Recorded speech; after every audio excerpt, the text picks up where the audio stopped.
नाज़रीन अस्सलाम वालेकुम। कई महीने कई दिन आप पर बाज़ौक़ात भारी गुज़रते हैं और शायद ऐसा ही कुछ हम सहाफ़ियों के साथ भी है, क्योंकि गुज़श्ता 3 से 4 हफ़्तों के दरमियान हमारे कई दोस्त हमें छोड़ कर चले गए। और आज एक और अफ़सोसनाक ख़बर है, वो ये कि पब्लिक टीवी और A+ के मालिक चेयरमैन इस ग्रुप के चौधरी अब्दुल जब्बार साहब आज हम में नहीं रहे। उनका एक बहुत बड़ा कंट्रीब्यूशन है पाकिस्तान की इंटरटेनमेंट इंडस्ट्री की। अगर हम बात करें जब चैनल इंटरटेनमेंट के हवाले से बिल्टअप हो रहे थे तो तब जब्बार साहब ने एक बड़ा कंट्रीब्यूशन किया। ATV जो कि गवर्नमेंट का एक एसेट था और गवर्नमेंट से कभी वो अच्छे अंदाज में ना चला, तो जब्बार साहब ने ATV को अपने पैरों पर खड़ा किया और एक बेहतरीन चैनल के तौर पे वो पाकिस्तान का नंबर 1 चैनल रहा। और उसके बाद उसको ATV जब छोड़ा तो फिर पब्लिक टीवी और A+ को शुरू किया। इंटरटेनमेंट इंडस्ट्री में, ड्रामा इंडस्ट्री में एक उनकी ग्रां कदर खिदमात हैं जो कि कभी नहीं भुलाई जाएंगी। अल्लाह इनके दर्जात बुलंद फरमाए। इन्ना लिल्लाहि व इन्ना इलैहि राजिऊन। इनका जनाज़ा कल लाहौर में बाद नमाज असर होगा और इनके लिए बहुत सारी दुआएं। अल्लाह इनको गरीक रहमत करे और इनके दर्जात बुलंद करे।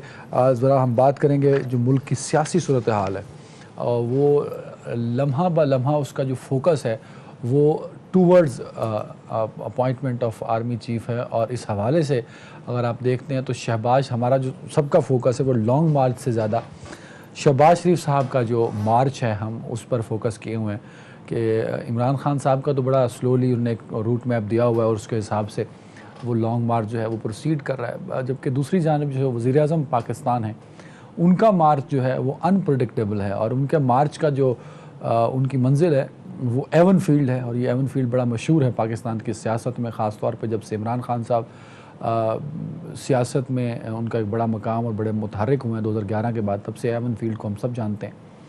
तो एवन फील्ड का में उनका जाना, एवन फील्ड में पाकिस्तान के बड़े फ़ैसलों पर साबिक़ वज़ीर आज़म और पाकिस्तान मुस्लिम लीग नून के कायद नवाज़ शरीफ साहब से उनका जो मशवरा है वो बड़ा इम्पोर्टेंट समझा जाता है। लेकिन सवाल ये पैदा होता है कि बार बार मुलाकात, कन्फ्यूजन कहाँ पैदा होती है, इस पर भी हम बात करेंगे।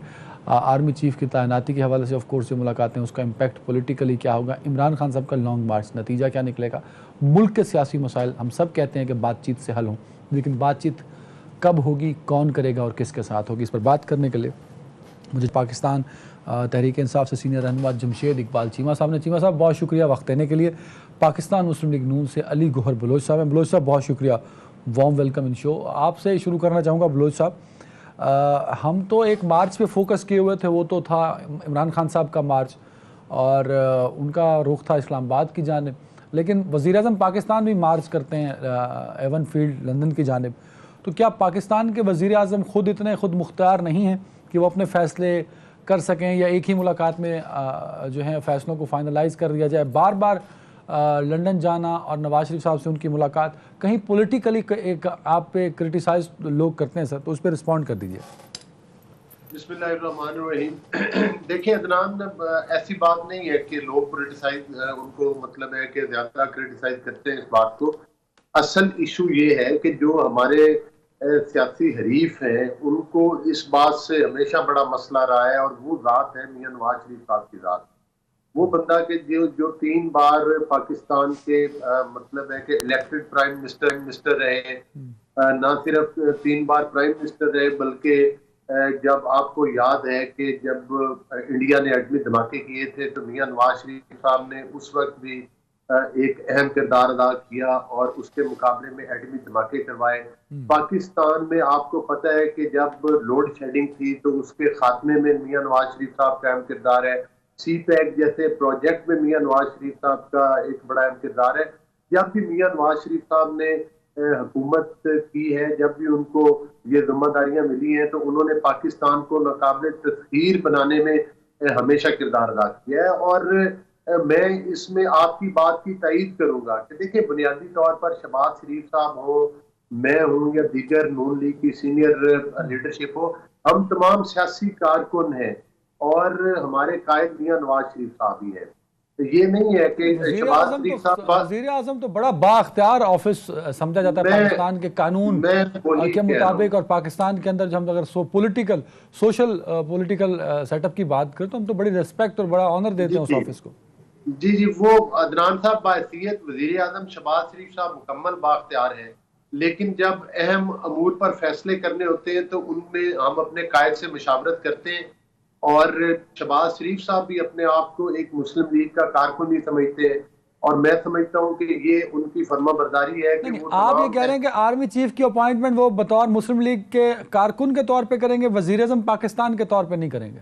नहीं नहीं, वजीर आजम पाकिस्तान के तौर पर ही करेंगे, लेकिन जो भी अहम अमूर हो उनमें मियां नवाज शरीफ साहब की मशावरत होती है, क्योंकि मियां नवाज शरीफ साहब की पार्टी की हुकूमत है, अगरचे हमारी एक इत्तेहादी हुकूमत है, तो उसमें बिल्कुल हमारी कोई दूसरी राय नहीं है कि मियां नवाज शरीफ साहब हर अहम फैसले जो हैं हमारी पार्टी के, हमारी हुकूमत के, उसमें मियां नवाज शरीफ साहब के साथ न सिर्फ शहबाज शरीफ साहब मशावरत करते हैं, बल्कि वो पीडीएम की तमाम जो हमारी लीडरशिप है वो भी आपस में बामी राब्ते में होती है, और अहम अमूर पर जो है वो मुशावरत की जाती है। बिल्कुल इसमें ठीक कोई है, दूसरी राय नहीं है।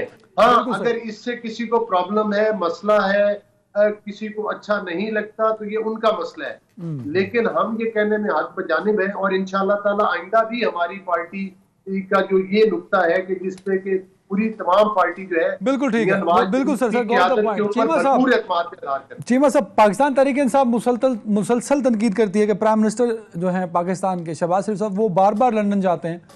अली गौहर बलोच साहब का मानना यह है कि बतौर कारकुन और बतौर क्योंकि नवाज शरीफ कायद हैं, पूरी इत्तेहाद जो है वो उनसे मशवरा लेके चलता है, तो मशावरत तो कोई बुरी बात नहीं है, इस हद तक तो आप भी एग्री करेंगे सर? बिस्मिल्लाह रहमान रहीम। देखिए, इसमें एक तो है कि जी शहबाज शरीफ साहब 8 बार लंदन गए 6 महीनों में, ठीक है, और स्टेट के आप कह लें एक्सपेंस पे गए, तो लाओ लश्कर के साथ गए हमेशा, उससे लोगों को ज़रा एक प्रॉब्लम होता है, या फील करते हैं लोग, तो असूली बात है, लिहाजा असूली बात को लोग पॉइंट आउट कर देते हैं। बाकी रही थी हमारी तकलीफ की बात, हम असूली बात तो करते हैं, लेकिन हमारी तकलीफ कोई नहीं है, फ्रैंकली मैं बताऊं आपको। देखें, जो पीडीएम की पार्टीज हैं उनमें सबसे कादावर जो शख्सियत है, सबसे कादावर जो आपका लीडरशिप है, वो नवाज शरीफ साहब की है, ये इसमें कोई डाउट नहीं किसी को। अब नवाज शरीफ साहब की सूरत ये है कि नवाज शरीफ साहब जो हैं वो 3 बातें प्रूव हो गई उन्होंने बार बार। एक बात उनकी प्रूव हुई कि जब भी उनको डिफिकल्ट टाइम आया तो मुल्क से फरार हो गए, और उन्होंने कंप्रोमाइज किया, मेहनत समाजत की, बाहर किसी को डाला, जो भी है वो उन्होंने दिखाई, कभी भी उन्होंने अपोजिशन को अच्छे तरीके से नहीं काटा। दूसरी बात हुई कि उनका एक नॉन फेस है, कि जिसे कहते हैं ना, एक दुनिया में एक मकाम है करप्शन में कि जिसे दुनिया मानती है, एक आप कह लें प्रूवन कह लें और रिकग्नाइज कह लें, वेल एक्सेप्टेड कह लें या वेल नोन कह लें। तीसरी बात कि मियाँ साहब जो हैं फैमिली पॉलिटिक्स में आप कह लें या खानदानी सियासत जो है वो अपने खानदान से बाहर नहीं निकलते। ये यू कैन से कि भाइयों में हो, भतीजों में हो, दामाद में हो, बेटी में हो, वो खानदान से बाहर का नहीं सोचते। लिहाजा ये 3 ऐसी चीजें हैं जो आप कह लें कभी भी पॉलिटिकल वर्कर पसंद नहीं करता, ना बुजदिली को पसंद करता है, ना करप्शन को करता है, ना खानदानी पॉलिटिक्स को पसंद करता है। लिहाजा यही वजह बनी कि आज मियाँ साहब जो हैं वो इमरान खान से 1/3 पॉपुलैरिटी पे रह गए।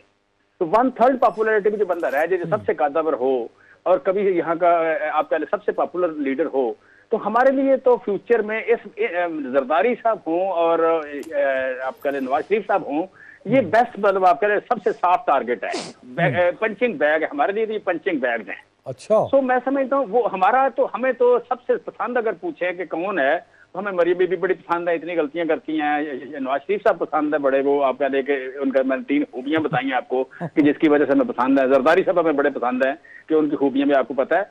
लेकिन इशू है अवाम का, इशू अवाम का है कि अवाम जो है वो इस बात को अब हजम करने को तैयार नहीं है। और साथ पहले हमेशा एक हिस्ट्री थी कि जिसके साथ एस्टेब्लिशमेंट खड़ी हो जाती थी उसका पलड़ा भारी हो जाता था, पार्टियों में फर्क छोड़ा होता था आपस में, या जो इत्तेहाद बना लेते थे वो हैवी हो जाते थे।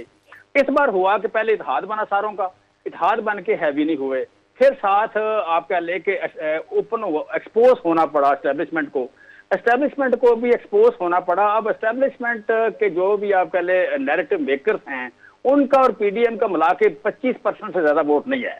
पाकिस्तान में जितने इलेक्शन जीते गए हैं वो जीते गए 39, 38%, 41, 42%, यहाँ तक वोट लेके इलेक्शन जीते गए पार्टियों के। आज अगर इलेक्शन कराए पाकिस्तान में तो तहरीक इंसाफ का जो वोट आएगा 65% से नीचे एक भी नहीं आएगा, 64 नहीं आएगा, 65 आएगा। सर इस पर मैं रिस्पॉन्स देता हूँ चीमा साहब। अच्छा, मेरा सवाल रह जाएगा सर, सवाल मेरा रह जाएगा सर।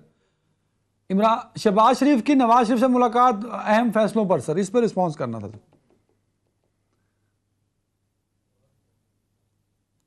अब सब इतने पोजेसिव हैं कि वो जिस तरह एक प्रूव करना है कि असल लीड मैं कर रहा हूँ, ये मेरी बेटी कर रही है। वो शहबाज शरीफ को बार बार हल्का साबित कर रहे हैं, बार बार वो लोगों के सामने बता रहे हैं कि जिसने डील करना है मुझसे करे, शहबाज शरीफ मुझसे पूछे बगैर कुछ नहीं कर सकता। लिहाजा कोई बंदा ये ना सोचे कि नवाज को पीछे रखे, क्योंकि देखें नवाज शरीफ साहब में एक खूबी किसी हद तक नजर आई कि उन्होंने स्पेस काम की, यहाँ एस्टेब्लिशमेंट की, गवर्नेंस में एस्टेब्लिशमेंट की स्पेस काम की उन्होंने। ठीक है, ये एक मैं समझता हूँ कि उनके पास वाहद जो खूबी अभी तक आई नजर आई वो ये आई थी। तो एस्टेब्लिशमेंट को ये बिल्कुल बारे में नहीं है, उनका दिल करता है कि वर्दी पहन के हम हुकूमत करें और वो सुपर प्राइम मिनिस्टर हो, डिप्टी प्राइम मिनिस्टर जो है वो हो, जो एक्चुअल प्राइम मिनिस्टर है वो डिप्टी प्राइम मिनिस्टर हो और खुद सुपर प्राइम मिनिस्टर हो। तो वर्दी पहन के जो हुकूमत करने का शौक है वो नवाज शरीफ के होते हुए उतना अच्छा पूरा नहीं हो सकता था जितना शहबाज शरीफ के होते हुए पूरा हो सकता है। लिहाजा अगर नवाज शरीफ इतनी बार ना बुलाएं, इतनी बार ना डांटें, इतनी बार फैसले ना चेंज करें तो फिर कुछ लोग शहबाज शरीफ की तरफ देखना शुरू कर देंगे। बिल्कुल, लिहाजा वो नहीं चाहते कि कोई एक घंटे के लिए, एक लम्हे के लिए शहबाज। वैसे अली भाई ये पॉइंट बड़ा वैलिड है सर। एक ही दफा मुलाकात हो जाती तो ये जो कटहरे में खड़े हो गए कर दिया शहबाज शरीफ साहब को, उनकी क्रेडिबिलिटी को खास तौर पे, if he is a credible prime minister, he is authoritative prime minister, तो उन्हें चाहिए मशवरा करना पार्टी लीडरशिप से करके उस पर आगे फैसला करें। बार बार जो ना 2 दिनों में 4 दफा मुलाकात हो गई सर, वो तो 6 महीने गिनवा रहे थे चीमा साहब। और दूसरा बड़े मुश्किल कटहरे में खड़ा कर दिया अली गौर बलोच साहब को। मैंने वो लिख ली थी 3 जो चार्ज लगाए हैं चीमा साहब ने, क्योंकि ब्यूरोक्रेसी को डील करते हैं तो चार्ज शीट बनाना बड़े अच्छे से जानते हैं सर। मुश्किल वक्त में फरार हो जाते हैं नवाज शरीफ सर, मुश्किल वक्त में करप्शन का एक मकाम है और खानदानी सियासत, 3 चार्ज हैं सर। चीमा साहब के वाकई में मतलब बड़ा बेताब था कि वो जो पॉइंट उठा रहे थे मैं उनका बारी बारी जवाब दूं। नंबर 1 आ जाते खानदानी सियासत पर। सबसे पहले तो चीमा साहब को मतलब है कि अपनी पार्टी को चाहिए कि वो हदायत करें कि अपने गिरेबान में झांकें। जिस तरह से न्यादी साहब ने रेवड़ियां खानदानों में बांटी हैं, इस तरह तो आज तक किसी सियासतदान ने नहीं बांटी। शाह महमूद कुरैशी का खानदान देख ले कि जहां पर इमरान न्यादी साहब भी बेबस हो गए, कि मतलब है कि पूरे हल्कों में वो अभी माली करीब में खुद उन्होंने इलेक्शन कॉन्टेस्ट किया, लेकिन शाह महमूद कुरैशी के आगे घुटने टेकने पड़े। उनके बेटे को टिकट दिया, शाह महमूद को टिकट दिया, अब उनकी बेटी को भी टिकट देना पड़ा। और बल्कि वहां से इनकी पार्टी के एक MP, आपको पता है कि वो बड़े मतलब है कि नौजवान और बड़े एनर्जेटिक थे, वो पार्टी छोड़कर नून लीग में आ गए। दूसरी बात यह है, परवेज खटक साहब का हल्का देख लें। परवेज खटक साहब का अगर आप खानदान देखें तो उस खानदान के अंदर कोई बंदा औरत बचा ही नहीं है पीछे जिसके पास PTI का टिकट ना हो। भाई ये तो आपने वापस चार्जशीट भेज दी ना सर। इससे तो देखें मेरी नहीं सर, चीमा साहब ने क्या इनकार तो नहीं करना ना शाह महमूद कुरैशी वाली पॉइंट से ना खटक साहब। आप चीमा साहब को तो रिस्पॉन्ड कर देना सर पहले। देखिए ना, मेरी गुजारिश सुने ना। अब अदनान साहब मेरी बात को आप टोके नहीं, जिस तरह से सकते के आलम में आप पहले थे, मेरी बात भी खामोशी के साथ जरा गुजारिश नहीं सर, बात ये पॉइंट टू पॉइंट सर मेरी गुजारिश सुन लेना। ਤੁਸੀਂ ਗੱਲ सुनो, चीमा साहब ने एक पॉइंट चुकिया, ਉਹਦਾ जवाब नहीं देना, ਤੁਸੀਂ अगला सवाल करता ना, पहले जवाब दे लो फिर सवाल पूछ लेना। नहीं, मैंने आपको इनके खानदानी, इन्होंने एक पॉइंट उठाया कि खानदानी सियासत वाला। दूसरी बात आ जाए करप्शन वाली। करप्शन में 4 साल खान साहब को तकरीबन 4.25 साल मरकज की हुकूमत मिली है। यकीन करें पाकिस्तान की तारीख में इतनी बड़ी करप्शन की मिसालें नहीं मिलती जो कि इमरान न्यादी साहब ने सारे रिकॉर्ड तोड़ दिए पूरे पाकिस्तान की 72 साल की। अगर बकौल चीमा साहब के इनके there is no case, there is no reference sir, there is no case, there is no reference. तो छोड़े, जरा पहले स्कैंडल सुने, रेफरेंस भी आ जाएंगे। तोशा खन्ना का रेफरेंस, फॉरेन फंडिंग केस, पूरी मतलब महा की करप्ट आदमी है इमरान न्यादी साहब के। फॉरेन, जहां से इसराइल का पैसा, जहां से इंडिया का पैसा, जहां से दीगर साबित होया ना इंडिया दा होया सर। आप अदनान साहब खामोशी से गुजारिश सुन लेना, खामोशी से गुजारिश सुन ले। 14 अकाउंट जो कि स्टेट बैंक ऑफ पाकिस्तान ने डिक्लेयर किए, उसके अलावा जो कोरोना का फंड अरबों रुपए बाहर से आया था वो भी इमरान नियाज़ी साहब डिकार गए। जो ये इनका BRT पिशावर का था, चीमा साहब को अच्छी तरह से पता है, जिसके पीछे ऑर्डर के पीछे इनकी पार्टी छुपती रही है, अरबों रुपए उससे खा गए। सुनामी ट्रीज के नाम के ऊपर आप दरख्त ढूंढता रहे जाकर पूरा पाकिस्तान, अरबों रुपया जो है वो मतलब है अपनी और अपनी बहनों की जेबों में डाल दिया। अलीमा खान की करप्शन के किस्से जबाने दे आम है, तो किस करप्शन की बात करते हैं? अभी तो वक्त थोड़ा है, मैंने आपको 2-4 मिसालें दी हैं।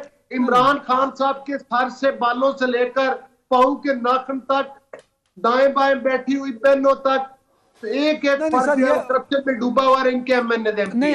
अली साहब, ना कोई रेफरेंस है, ना कोई केस है, और पब्लिक परसेप्शन में भी ऐसा नहीं है सर जो आप कह रहे हैं। नहीं, पब्लिक परसेप्शन में ऐसा है, आपकी हो सकता है आपकी और चीमा साहब की परसेप्शन में ना हो, पब्लिक में ऐसा ही है। दूसरी गुजारिश सुन ले, चीमा साहब ने तीसरा पॉइंट ये उठाया था, ये खानदानी सियासत का उठाया था, दूसरा करप्शन का उठाया था, तीसरा उन्होंने कहा कि जनाब वो एस्टेब्लिशमेंट की बात कर रहे थे। सर मुश्किल वक्त में फरार हो जाते हैं सर, मुश्किल वक्त में फरार। मेरी गुजारिश सुने ना, नवाज शरीफ साहब वो लीडर हैं कि जब उनको सजा सुनाई गई झूठे मुकदमात के अंदर, वो बदनामे जमाना केस जिसमें अरशद जो के मलिक जो के वो मतलब इनके जिन्होंने सजा सुनाई थी जज साहब, उनकी वीडियोस भी आ गई, वो भी सारा पोल खुल गया। अपनी बीवी को जिंदगी और मौत की कश्मकश में छोड़ के सिर्फ पाकिस्तान में कानून और आइन की बालादस्ती के आगे सर नगू करने के लिए अपनी बेटी के साथ आए और 2 साल जेलों में बंद रहे। इमरान नियाज़ी साहब को तो अभी सिर्फ जेल का गेट दिखाया गया है, तो उनकी चीखें ही नहीं रुक रही, उनके ड्रामे ही नहीं रोक रहे। जो गोली उनकी टांग के करीब से गुजरी थी उधर 1 की 4 बना दी है। मतलब ये सूरत हाल है इमरान नियाज़ी साहब की। ये क्रेडिट वैसे जब आप और मैं बात कर रहे हैं तब भी नवाज शरीफ इस मुल्क में नहीं है। चीमा साहब ने हवाला दिया था मुशर्रफ साहब के साथ जो डील हुई थी, जो बाद में आउट हो गई थी सर। नवाज शरीफ साहब भी आकर पार्टी की क़यादत को संभालेंगे, वही इनके मुकाबले में, इमरान नियाज़ी के मुकाबले में जो है वो नून लीग की क़यादत करेंगे। ब्रेक के बाद रिस्पॉन्स कर दीजिएगा, एक ब्रेक जी, ब्रेक। Welcome back. चीमा साहब अगर आप रिस्पॉन्ड करना चाहें तो अली साहब को कर दीजिएगा, लेकिन मेरा सवाल यह है सर कि आपका लॉन्ग मार्च एक स्लो एंड स्टडी इस्लामाबाद की तरफ मूव कर रहा है। क्या इस महीने में होने वाली जो नई अपॉइंटमेंट है आर्मी चीफ की, उसके बाद इस मुल्क के अंदर जो एक सियासी महाज गर्म है, क्या उसमें कहीं ठहराव, कहीं उसमें बेहतरी आती हुई दिखाई दे रही है सर आपको? देखिए, पहली बात तो ये कि मैं समझता हूँ अली गौहर की ड्यूटी है ये, लिहाजा वो करता रहे, बेचारे को करना चाहिए। हमें उससे के साथ हमदर्दी है, मैं उसका कोई जवाब नहीं दूंगा। अच्छा, आप कह रहे हैं अपॉइंटमेंट है, ये एक बदकिस्मती की बात है कि हम यहाँ अपॉइंटमेंट की बात कर रहे हैं। एक अपॉइंटमेंट है एक बंदे की 22वें ग्रेड की या 23वें ग्रेड की कह लो, जो अबव द ग्रेड कह लें, वो P1 की कह लें। एक अपॉइंटमेंट है जिसपे पूरा मुल्क होस्टेज बना हुआ है और इस वक्त हम बात कर रहे हैं। या आप कह रहे हैं कि जी वो लॉन्ग मार्च से रिलेटेड है या नहीं है। मियाँ साहब वहाँ गए हुए हैं, 3 मीटिंगें हुई, 4 मीटिंगें हो गई 2 दिन में। वो बाकी सारे काम छोड़ के इस मुल्क में आपका दशहरात भी आया हुआ था, इस मुल्क में डेंगू भी फैला हुआ है, इस मुल्क में भूख भी है, इस वक्त महंगाई इतनी ज्यादा हो गई है, खुराक की कमी हो गई इस मुल्क में, सारा कुछ छोड़ के वहाँ बैठे हुए हैं एक अपॉइंटमेंट के लिए। तो ये बड़ी ही बदकिस्मती की बात है। दूसरी बात ये कि डेफिनेटली अपॉइंटमेंट कैसी होती है, जितना ये मुल्क होस्टेज बना हुआ है उससे फर्क तो पड़ेगा कि अगर एक अपॉइंटमेंट इतनी ही इंपॉर्टेंट तो वो अगर कोई नेक हो जाएगी तो फर्क पड़ जाएगा। अगर कुछ नहीं इसी तरह की हुई, इस तरह की रही तो जाहिर है काफी सारी तबाही हो गई, फर्दर हो जाएगी। उसको तो करनी चाहिए कि वो लड़ाई खत्म नहीं होगी इस मुल्क से।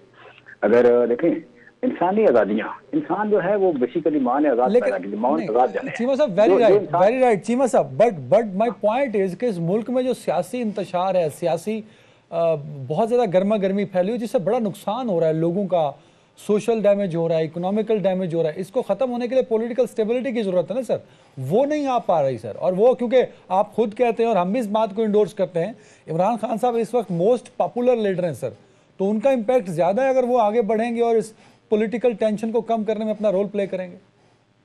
देखिए, बेसिकली आपने इस बात को मानना है कि जी हमने जमहूर का फैसला मानना है। जब ये बात मान लेंगे कि आप अगर कोई बंदा बैठे कि किसी दीवारों के पीछे बैठ के वो खास तरह के कपड़े पहन के समझे कि फैसले मैंने करने हैं, तो 22 करोड़ 75 लाख लोग इररिलेवेंट हैं, तो फिर स्टेबिलिटी अब नहीं आएगी। अब बात आगे चली गई है, शऊर आ गया है। ठीक है। वो शऊर, उस शऊर का अली गौहर को भी पता है, मुझे भी पता है, आपको भी पता है, हमारी को ड्यूटी को डिफरेंट और वो अलग बात है, हम सारों को पता है।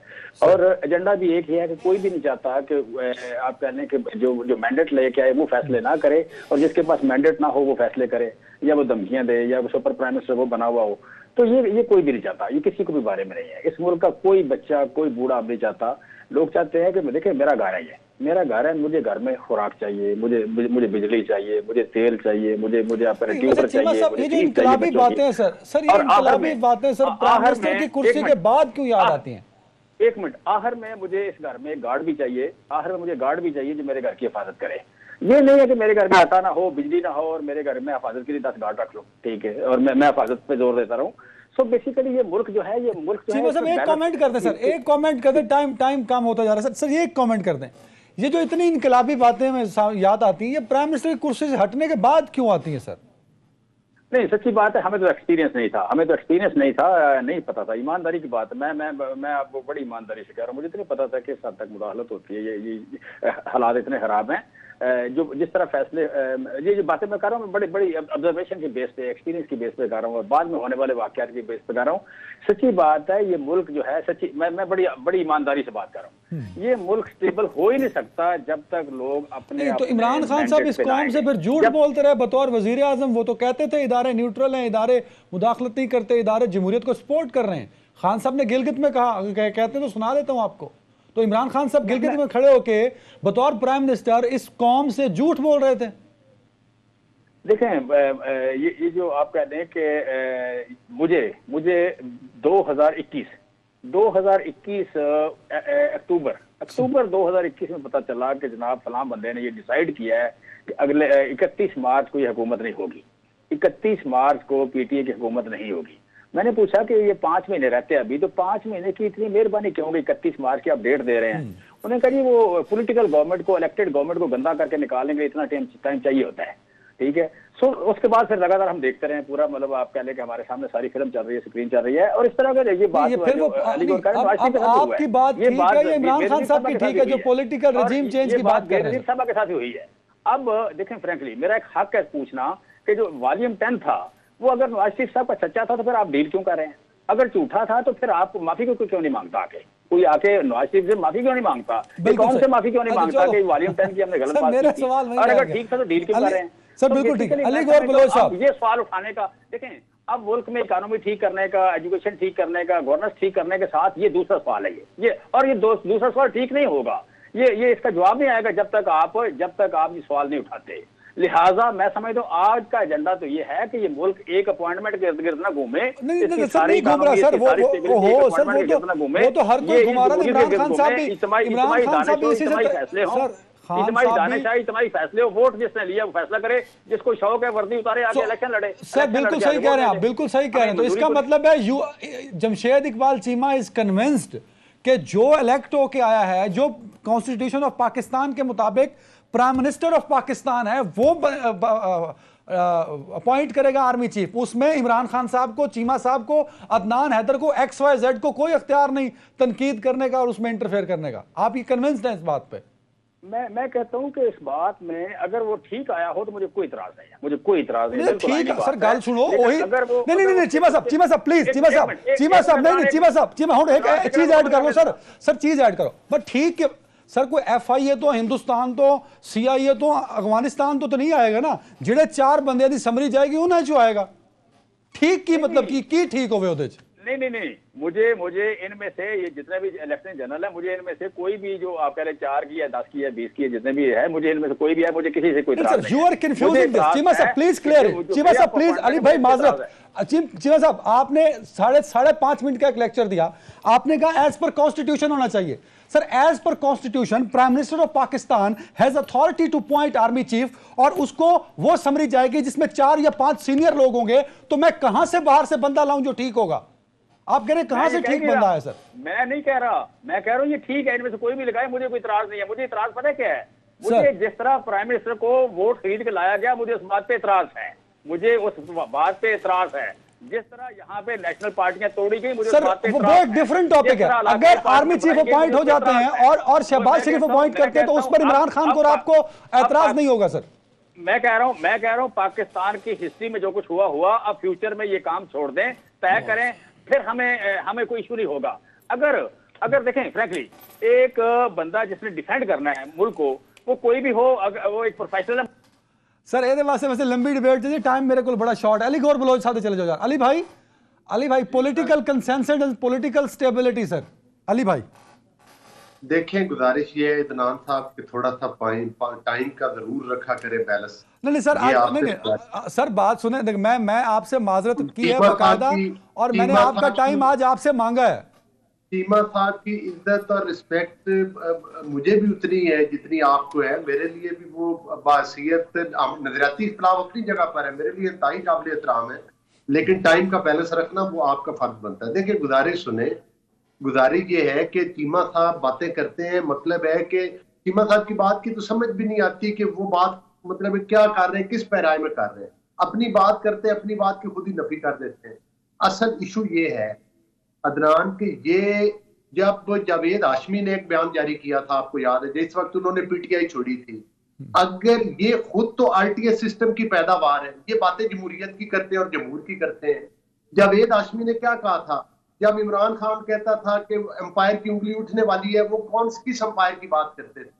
फिर अगर आईएसपीआर ने अभी कुछ दिन पहले जो मतलब है कि जिसमें आईएसआई चीफ ने भी मतलब है कि बात की, उन्होंने बड़ा क्लियरली कहा कि ये रात को बूट पॉलिश करते हैं, दिन को हमें गालियां निकालते हैं। मतलब यही उनका रुतबा था ना। इसका मतलब ये है कि इमरान न्याजी साहब ये चाहते हैं कि जो इनकी गैर जमहूरी हुकूमत को, गैर आईनी हुकूमत को अगर एक आईनी तरीके के साथ हटाया गया है, तो वो स्टैब्लिशमेंट दोबारा इनको वोट चुरा के बिठाए, वो दोबारा इनके सियासी मुखालफिन को झूठे मुकदमात में जेलों में बंद करे, वो इस फिल्म को रिवाइंड करके फिर उधर से प्ले करे जिधर से वोट चुरा के इमरान खान को बिठाया गया था। क्या ये हकीकत? आप इनकी पॉपुलैरिटी की बात करते हैं, मुझे बताएं डस्का के इलेक्शन में ये वोट चोरी करते हुए रंगे हाथों नहीं पकड़े गए थे? मुझे ये बताएं कि ये अभी जो हालिया इलेक्शन हुए हैं, इमरान खान साहब 2 सीटों से इलेक्शन हारे हैं, मुल्तान में आपके शहर से भी हारे हैं, कराची से भी इलेक्शन हारे हैं, और दूसरी बात जो ये है कि जो मुस्लिम लीग नून या पीडीएम की पार्टी ने वोट लिए, वो 19-20 का फर्क है पीटीआई और उनका। नहीं, अली भाई एक चीज तो माने, अली भाई इमरान न्याजी साहब खुद इलेक्शन लड़ रहे थे। अली साहब, इमरान खान साहब की पॉपुलैरिटी पे तो शायद मेरे ख्याल में कोई एतराज किसी को भी नहीं है। He is popular leader. देखिए, पॉपुलैरिटी जांचने का तरीका अगर कोई आपके स्टूडियो में अलग रखा हुआ है पैमाना, तो वो मुझे भी दिखा दें, लेकिन वोट बैंक ही होता है ना। जो अभी इलेक्शन हुए हैं उसमें 2 सीटों पे हारे नहीं है, जो उनके मते मुकाबले कैंडिडेट्स ने वोट लिए। मुझे ये बताएं कि जब वो एक लीडर खुद 2 में हारे हैं, 8 पे जीते भी तो है ना अली गौर बलोच साहब। 2 पे हार गए, 8 पे जीते, फिर सूबाई सीटें 15-16 वो जीत गए सर। और कितनी जीते हैं? 80% सीटें वो जीत रहे हैं अली भाई।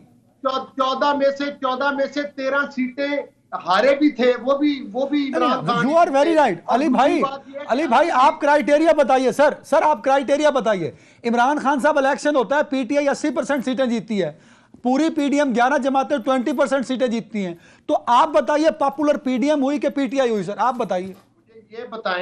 मुझे ये बताएं कि जो टोटल वोट पड़े हैं इन्हीं सीटों के ऊपर, उसमें बताएं इमरान न्याजी की पार्टी ने कितने लिए और बाकी पार्टी ने कितने। सर मैं दोबारा समझाता हूं, मैं दोबारा सवाल सामने रखता हूं, सॉरी समझा नहीं रहा, बता रहा हूं, दोबारा सामने रखता हूं अली भाई। एक मिनट, जब कैंडिडेट्स खड़े होते हैं तो डायनामिक्स चेंज हो जाती हैं। इमरान न्याजी साहब हल्के से तो इलेक्शन नहीं कॉन्टेस्ट कर सकेंगे ना हर इलेक्शन। नहीं सर सिंपल सवाल है सर। अली भाई सिंपल सवाल है। आपकी हुकूमत है, पाकिस्तान तहरीक इंसाफ हर तरह के इलेक्शन में 80% नशिस्तों पे जीत जाती है। आप 11 जमात में 20 नशिस्तों पे जीतते हैं, तो पॉपुलर कौन हुआ? 20% वाला कैसे हुआ सर? नहीं, पॉपुलैरिटी का म्यार वोट बैंक भी है। सीटों की अगर आप वोट भी कम हुए ना सर, ऑफ कोर्स वोट भी कम हुए। 14 में से 13 सीटें आ रहा है। परवेज खटक की सीट के ऊपर इनको शिकस्त हुई थी। इसी कराची के में इनका जो वाडा ने सीट छोड़ी थी, 6ठे नंबर पर पीटीआई आई थी। खुद जमशेद साहब ने दिल्ली इलेक्शन में जो इनका हल्का था उसमें भी ली थी। तो मकसद जमशेद साहब के हल्के में जमशेद साहब ने कॉन्टेस्ट नहीं किया सर, और आपको भी 23-24 हजार वोट पड़े थे सर। उस बहस में ना छोड़े, वो क्यों कंटेस्ट नहीं किया था वो नहीं सर, आपको भी तो 24,000-25,000 वोट पड़े थे ना, टर्नआउट तो तब भी 30% में चला गया था सर, क्या बात कर रहे हैं भाई? वो बात मैं नहीं बताऊंगा। चीमा साहब नाराज हो जाते हैं कि इन्होंने क्यों कॉन्टेस्ट। नहीं सर, आप उसमें ना जाए ना, आप टर्नआउट पे जाए ना, आप टर्नआउट। मैं ये कह रहा हूँ सर, मैं कह रहा हूँ पॉपुलैरिटी का ग्राफ आप बता दीजिए। आखिर नहीं है ये, कोई हरफे आखिर नहीं है बात कि अभी अगर इमरान खान ने 4 सीटें जीतनी है तो जनरल इलेक्शन में भी जीतेगा। अली साहब ब्रेक पे जाना है, पॉपुलैरिटी ग्राफ क्या है सर? आपकी नजर में पॉपुलैरिटी ग्राफ क्या है सर? पॉपुलैरिटी ग्राफ का आपको जनरल इलेक्शन में लग पता जाएगा कि पॉपुलैरिटी ग्राफ वो होता है जो जहां पर गोड्डा की सीट पे 6ठे नंबर पर आए थे। पॉपुलैरिटी ग्राफ वो भी होता है जब 14 में से 13 सीटें हारी थी। पॉपुलैरिटी ग्राफ वो भी होता है जब परवेज वो खटक के हल्के से भी केपीके में भी इलेक्शन हार गए थे। तो पॉपुलैरिटी के ग्राफ चेंज होते रहते हैं। आने वाले जनरल इलेक्शन में आप क्या तवक्को करते हैं कि इमरान खान की ये पॉपुलैरिटी मेंटेन रहेगी? ब्रेक पे जाओ, ब्रेक एक वक्फा। Welcome back. चीमा साहब, आप इमरान खान साहब की टीम में वो वाहिद मेरे ख्याल में शख्स हैं जिसकी कैलकुलेशन बहुत अच्छी है, मैथमेटिक्स बहुत अच्छा है, जो बाकायदा चीज़ों को प्लान करके चलता है। मैं देख रहा हूँ कि जब से ये लॉन्ग मार्च शुरू हुआ, खान साहब के लेफ्ट राइट आप नज़र आ रहे हैं, तो क्या खान साहब को आप बता नहीं पा रहे कि जिस इलेक्शन का मुतालबा वो जिस हुकूमत से कर रहे हैं उसके पास सिर्फ 8 महीने का वक्त रह गया सर। आज जब मैं आपसे बात कर रहा हूँ, 8 महीने कर लेने दीजिए इनको हुकूमत, इस मुल्क का सिस्टम थोड़े 8 महीने के लिए स्मूथ हो जाएगा। 8 महीने बाद जो इलेक्शन होंगे वो अगर 3 महीने पहले हो जाएंगे तो क्या रिजल्ट आप ले पाएंगे सर? नहीं, बेसिकली बात इलेक्शन की नहीं है, फ्री एंड फेयर इलेक्शन की है। हम समझते हैं कि यहाँ पे कुछ लोग मैंडेट बांटते हैं, वो ये कहते हैं ना तकसीम करते हैं। मैंडेट जो 1977 से लेके आज तक जितने भी इलेक्शन हैं उन पे रिगिंग के दाग हैं। सो मैं समझता हूँ कि वो कोई आरटीएस सिस्टम की बात करे, कोई दूसरे ठप्पों की बात करे, कोई बैलेट चोरी की बात करे, कोई बिला मुकाबला जीतने की बात करे, ये सारी बातें खत्म हो जानी चाहिए। जमहूरियत ही इस मुल्क का चलन है, यही वे फॉरवर्ड है, और वो जमहूरियत वो है जो पोल्यूटेड ना हो रिगिंग से। सो मैं समझता हूँ कि इशू ये है कि बैठ के तय किया जाए कि कौन सा, जिस बात पे लोग सेटिस्फाई हों कि इलेक्शन चुराया नहीं जाएगा, फ्री एंड फेयर इलेक्शन किसके साथ बैठ के बात की? एक आदमी ना आगे पीछे वो थोड़ा इंपॉर्टेंट है। ज्यादा इंपॉर्टेंट ये है कि हम बैठ के तय करें कि इलेक्शन फ्री एंड फेयर हो। और ये जो फियर है कि जो एक माजी है हमारा जिसमें बैठ के लोग समझते हैं कि जिसके साथ हम खड़े होंगे तो वो डंडे से या चित्तर से या धांधली से जो भी तरीका होगा उससे इलेक्शन जितवा लेंगे किसी को, ये काम इस मुल्क से खत्म हो जाना चाहिए। सो मेन ये है। दूसरी बात ये है कि मैं समझता हूँ यहाँ पे जो मुझे आज सच्ची बात है बड़ी हैरानगी हुई कि आज शहबाज शरीफ साहब को $57,000 जुर्माना हुआ है। 10 लाख पाउंड जो चोरी किए थे यहाँ से, जो इल्जाम थे उस पर आज उनके खिलाफ एक फैसला आया कि $57,000 अब जमा कराएं, क्योंकि ये कोई भी जमा नहीं करा सके सबूत कि जिसकी बुनियाद पे जो केस इन्होंने किया था, लिहाजा उस पर कोई प्रॉब्लम नहीं हो रहा। और शहबाज शरीफ साहब से आज भी पूछेंगे तो उसी तरह उंगली हला के कह देंगे कि जी मैंने एक दिल्ली की भी करप्शन की हो तो मैं वगैरह वगैरह। लेकिन बरतानवी अदालत पिछले 1.5 साल से गए नहीं वो कुछ सबूत जमा कराने। सो मैं समझता हूँ कि अगर मैं अभी जुर्माना हुआ नहीं सर, अभी डेली मेल वाला हुआ नहीं जुर्माना, अभी नहीं हुआ सर, आज की डेट में नहीं हुआ। चलो हो जाएगा, लेकिन डेफिनेटली होगा और ये केस भी हारेंगे। वजह ये कि पाकिस्तानी अदालतों में और उन अदालतों में टाइम कम है, बिल्कुल टाइम कम है। अलीगौर बलोच साहब कंक्लूडिंग रिमार्क्स 2 मिनट 1.5 मिनट दे रहा हूं सर। अलीगौर बलोच साहब 90 सेकंड्स है कि चीमा साहब चूंकि खुद जज हैं लिहाजा ये फैसला भी खुद ही सुना देते हैं कि जुर्माना हो जाएगा।